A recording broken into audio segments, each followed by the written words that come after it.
The smell hit me first, diesel fuel and fresh-cut applewood. It was 6 in the morning, and they were pouring concrete on my land. 28 luxury condos, $4.2 million worth, rising on the 47 acres my grandfather bought in 1961. The HOA president, Darlene Pachette, had waved at me the day before from her white Lexus like we were friendly neighbors. But she'd forged permits, bulldozed my grandfather's 80-year-old orchard, and started building her retirement cash cow, all on my property. My name's Mitch Kowalski, 52, retired civil engineer. I came back to my family farm after my wife died of cancer. Grandpa always said, "This land's got plans, Mitch. You just have to wait for them." I guess this wasn't what he meant. Darlene lived next door in Willow Creek Estates, a gated community full of shiny cars and overpriced lattes. 6 months after I moved back, she found me at the cafe. "We're concerned about your property," she said sweetly. "Would you consider selling?" "It's not for sale." Her smile froze. 2 weeks later, co-enforcement showed up. Anonymous complaint. The old inspector said, "Total nonsense, you're fine." He hinted it came from the fancy gates next door. I figured Darlene would get bored. I was wrong. When I returned from scattering my wife's ashes in Yellowstone, my land looked like a crime scene. Survey stakes everywhere. I called the number on the tags. The receptionist said the HOA had hired them for a boundary dispute. I checked my deed. No dispute existed. When I confronted Darlene, she said in a honey-drip voice, "Don't make this difficult, Mitch. Think of the community." Then her tone hardened. "That's for the courts to decide." For months later, I woke to bulldozers in my pasture. I ran out in my bathrobe, coffee mug in hand, and saw apple trees crashing down. Her husband Randall sat in the site trailer, calm as a snake. "HOA file an adverse possession claim," he told me. "This land's in legal limbo. We're just fixing an old error." "That's trespassing," I said. He smirked. "Then call the cops. Sheriff plays golf with me." The deputy finally came hours later, glanced at both our papers, and said the line every crook loves. "It's civil, sir." I realized then, rich people don't break rules. They rewrite them. At county records, a clerk named Diane showed me Darlene's fake filing. Notarized lies claiming the HOA had used my land since 2000, 9 years before it even existed. Official until a judge tosses it. Diane said, "Takes time." I built my own stop work sign the next morning. The crew laughed. By afternoon, Grandpa's orchard was mulch. That night, I remember my wife's words, "You're the man who fixes what everyone says is broken for good." So I hired a lawyer, Elena Vasquez, sharp, fearless. "We'll win," she said, "but they'll finish building before court.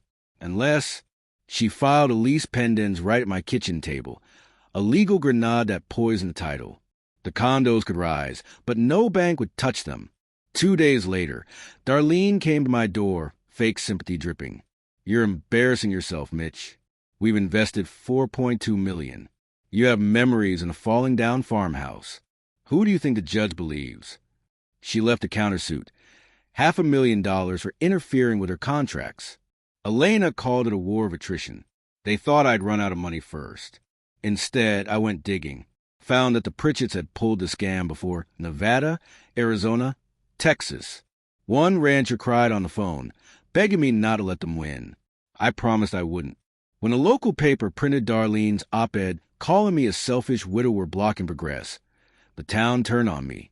Strangers called for eminent domain. I kept my head down and my evidence piling. Then a break. Elena's team discovered their title insurance was fake, bonded to a Cayman account with almost no funds. If the condos failed, Randall would be personally ruined. So I went to the next HOA meeting. Darlene preached about community progress until I stood and asked, "How can you claim adverse possession when your HOA didn't exist until 2019? Silence. Phones came out. Homeowners started Googling. Seeds of doubt planted.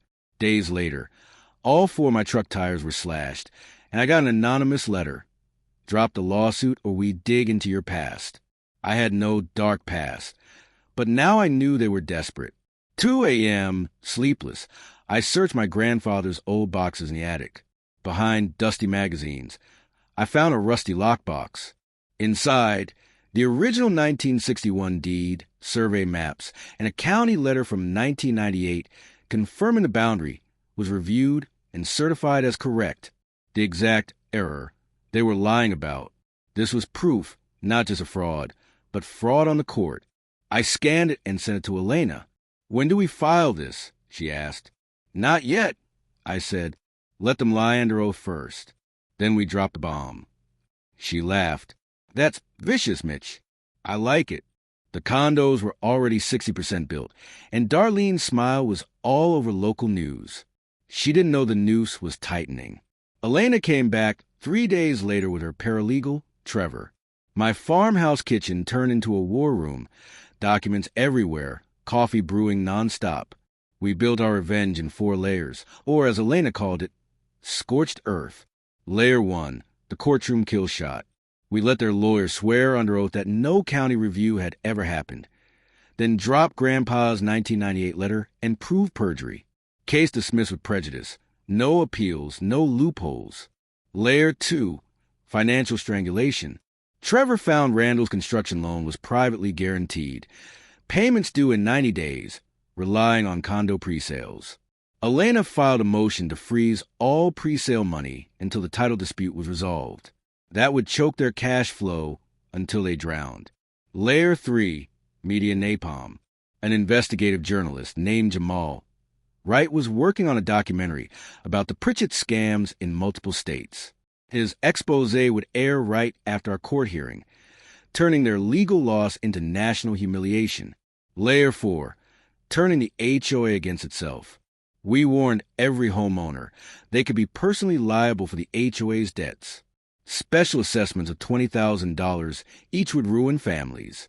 Fear spread like wildfire. Gwen, a retired teacher, started collecting votes to remove Darlene as president. By the time we finished, the plan was airtight. Even if we somehow lost in court, the Pritchetts were financially finished. Then they hit back. Someone sabotaged my well pump, filled it with sand. Cost me $8,000 to fix. I couldn't prove it, but I knew who'd done it. 2 days later, Darlene showed up again. No fake smile this time, just cold calculation. $350,000 cash, she said. Signed the quitclaim deed, and it's over. You're panicking, I said, filming the whole thing. She leaned closer. Judges don't care about dead wives and sentimental orchards. That line stung, but I kept my voice steady. Counteroffer. Stop construction, admit fraud, and pay damages. She laughed, bitter and joyless. We'll do this the hard way. Small-town heroes don't beat people like us. But she was wrong. The next morning, local blogs claimed I hadn't paid my taxes. Total lie. It spread online anyway, turning me into the villain of my own town. But behind the scenes, cracks were forming. Building inspectors, tipped off anonymously, found Darlene's permit fraud, environmental violations, missing fire systems, false filings. They shut the site down. Randall screamed at them until his face went purple. Darlene's meltdown on Facebook followed. She ranted about corrupt officials and one bitter man blocking progress. Within hours, homeowners were asking real questions about her profits, her lies, her ownership.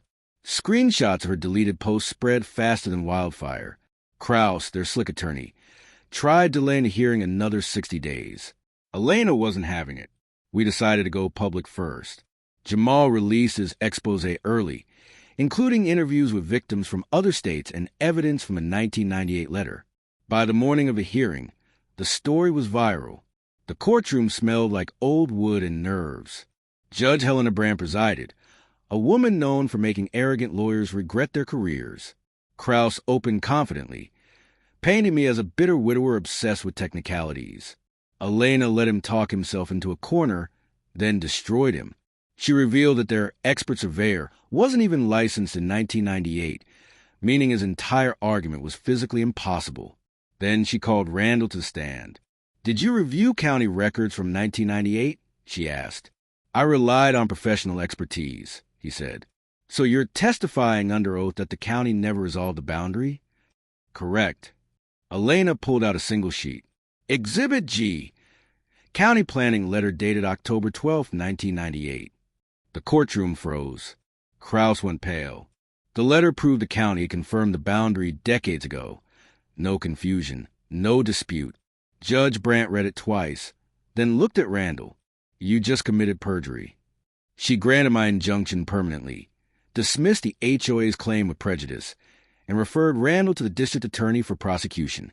Then she ordered a show-cause hearing for why the HOA shouldn't pay my legal fees plus sanctions for fraud on the court. Her gavel came down like thunder. Outside, Jamal's camera caught me saying, "This isn't just about me. It's about everyone they've done this to." The clip went viral. Days later, the HOA called an emergency meeting. 95 homeowners packed into a room built for 60. Darlene looked like she hadn't slept in a week. When the treasurer announced the numbers, $180,000 owed to contractors, $85,000 in legal bills, $200,000 in possible fines. The crowd erupted. Gwen stood up and shouted, "Stop lying to us. You committed fraud." Phil, the treasurer, confirmed Darlene had spent $140,000 without board approval. The vote to remove her was swift. 87 yes, 4 no. She walked out in silence as cameras flashed. Within a week, Jamal's piece hit 500,000 views. Randall's no comment clip became a meme. Their mansion went up for sale. The developers fled town. The HOA's new board, led by Gwen, settled with me officially. They paid my legal fees, issued a public apology, and placed a plaque at the community center. In honor of neighbors who stand up for what's right, Stanley and Mitch Kowalski. 3 weeks later, the judge's final order hit. The Pritchetts personally owed $127,000 in sanctions, non-dischargeable even in bankruptcy. Their company folded within days. Randall ended up working maintenance in Florida. Darlene vanished from social media completely. I didn't celebrate their suffering, just their absence. 6 months later, the land was reborn as Kowalski Conservation Meadow, 47 acres open to everyone, with gardens, a small amphitheater, and an environmental scholarship in my grandfather's name. At the first Harvest Festival, surrounded by families and music, Hap leaned over and said, "Your wife would be damn proud." Yeah, she would. Now, when people ask why I fought so hard, I tell them, because corruption doesn't stop itself. The meadow stands where greed once tried to root. Proof that sometimes, even one stubborn man can fix what everyone else calls broken for good.